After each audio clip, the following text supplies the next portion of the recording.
വിശ്വാസികളെ, പരിശുദ്ധമായ റമദാനിലെ 17ാമത്തെ തറാവീഹ് നമസ്കാരത്തിലേക്കാണ് നാം ഇന്ന് കടക്കാൻ പോകുന്നത്.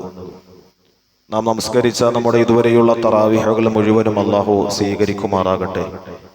പ്രിയമുള്ള സഹോദരങ്ങളെ, സത്യവിശ്വാസികളെ, അല്ലാഹുവിന്റെ ഹബീബായ നബി സല്ലല്ലാഹു അലൈഹി വസല്ലമ തങ്ങൾ സ്വഹാബത്തിന് പഠിപ്പിച്ചു കൊടുത്ത ഓരോ ദിവസത്തിന്റെയും തറാവീഹിന്റെ മഹത്വങ്ങൾ ഓരോ ദിവസവും നാം കേട്ടുകൊണ്ടിരിക്കുകയാണ്.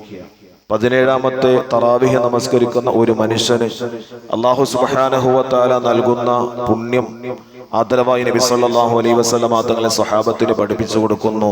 സ്വഹാബത്തെ, 17ാമത്തെ തറാവീഹ് നമസ്കരിക്കുന്ന ഒരു മനുഷ്യന് യുഅ്താ സവാബുൽ അംബിയാഇ, അംബിയാക്കളുടെ പ്രതിഫലം, അംബിയാക്കൾക്ക് അല്ലാഹു തആല നൽകുന്ന പ്രതിഫലം എന്താണോ ആ പ്രതിഫലങ്ങളും നന്മകളും ഇന്ന് 17ാമത്തെ തറാവീഹ് നമസ്കരിക്കുന്ന ഒരു മനുഷ്യന് അല്ലാഹു സുബ്ഹാനഹു വ തആല നൽകുമെന്ന് ആദരവായി നബി സല്ലല്ലാഹു അലൈഹി വസല്ലമ തങ്ങളെ സ്വഹാബത്തിന് പഠിപ്പിച്ചു കൊടുത്തു. അത്തരത്തിൽ എല്ലാ നന്മകളും പുണ്യങ്ങളും നേടി ആ നന്മയിലേക്കുള്ള മത്സരത്തിൽ പരിപൂർണമായി ഓടി ആ നന്മയിലേക്ക് അടുക്കുവാൻ നമുക്ക് അല്ലാഹു സുബ്ഹാനഹു വ തആല തൗഫീഖ് നൽകി അനുഗ്രഹിക്കുമാറാകട്ടെ.